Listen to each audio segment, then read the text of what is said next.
Phonology, morphology, syntax, semantics, and pragmatics are all very important aspects of linguistic performance. Phonology focuses on the study of phonemes. It includes knowing how to identify words that rhyme, counting the number of syllables in a name, recognizing alliteration, segmenting a sentence into words, and identifying the syllables in a word. These are all very important aspects of the English language, and there are many ways that teachers can implement it in the classroom. One way is teachers can substitute different sounds for the first sounds of a familiar word.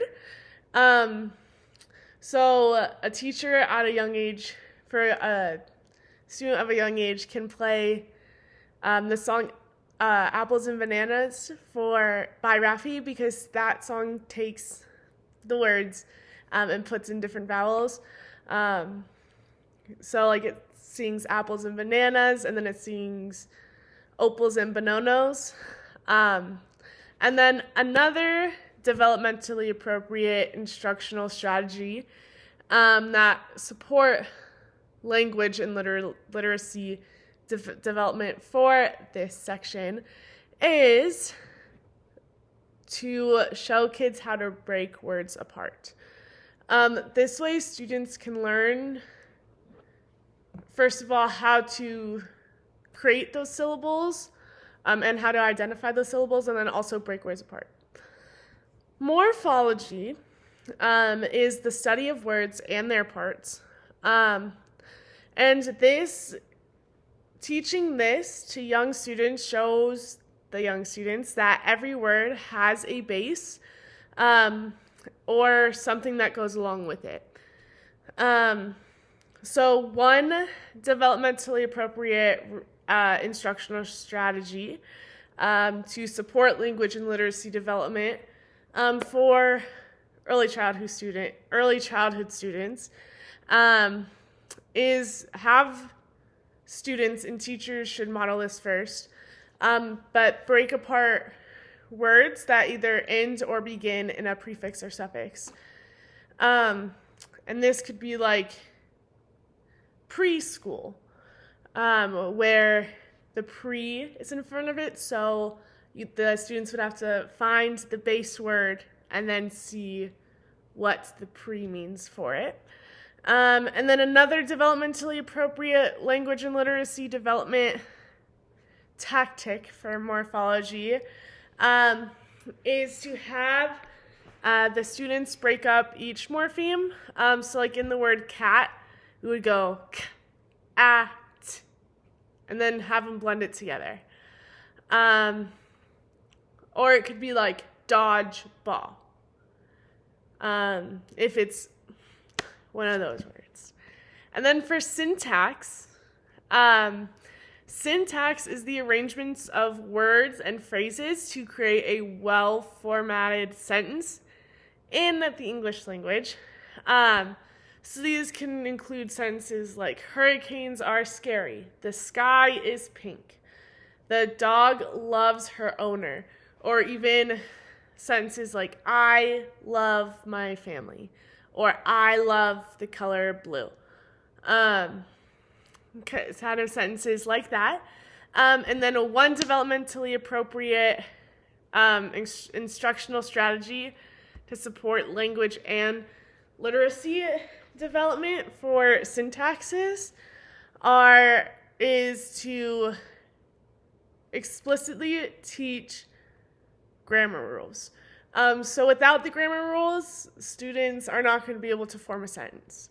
So that is they won't be able to form a sentence grammatically on paper. It might be like pink is the sky instead of the sky is pink. Or scary are the hurricanes instead of hurricanes are scary. Another developmentally appropriate instructional strategy is to teach prepositions and pronouns. This is also going to help students when creating sentences so that they know if they're talking about a female, they're going, she likes pink or he likes blue. And then also to have your students explore grammatical patterns. And you can do this through reading stories aloud to them. And then for semantics, semantics is the study of meaning in language. So an example of this is vocabulary. And vocabulary can focus on what a single word means or what a whole sentence means. So one way to developmentally approach one developmentally appropriate instructional strategy that relates to language and literacy development with semantics is to ask students compare questions. So this could be like, how is Elmo related to Big Bird? Or what do these two shapes have in common? Another way to developmentally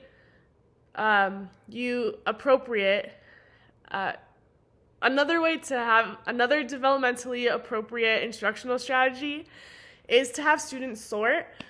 So you can have students sort different toys. In my preschool classroom, I have students sort our shape blocks by shape and then also by color. And then bingo is another amazing developmentally appropriate instructional strategy that you can use in a classroom because it can have simple pictures that can help students grasp an idea. So like in my classroom, I have a bingo game that revolves around shapes.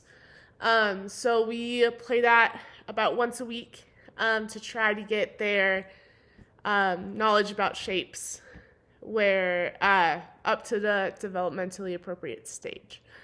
And then pragmatics. Pragmatics is language in use and how it is used. So for example, this could be making sure that your kiddos are taking turns while talking, that if they're writing, their text is organized.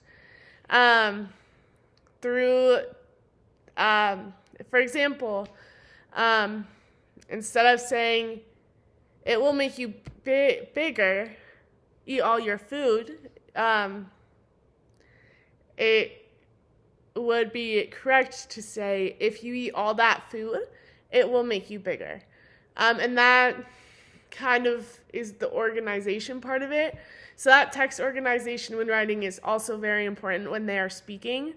So to make sure that when they are speaking too, that their thoughts are organized, that also is a part of pragmatics. And then one developmentally appropriate instructional strategy is to role play. So something that I do in my classroom a lot is I role play different situations. So if a student isn't following rules, I have them play out and have students kind of figure out what rule they weren't following, how they could make it better.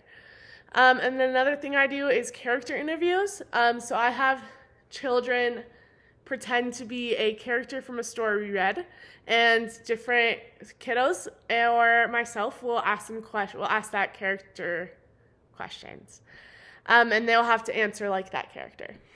And then another thing I did to support pragmatics in my classroom is I had my class actually help create a set of class rules. This way they know the rules and that they were also to help create the words so everyone can understand. And that is the end of my presentation. Thank you so much.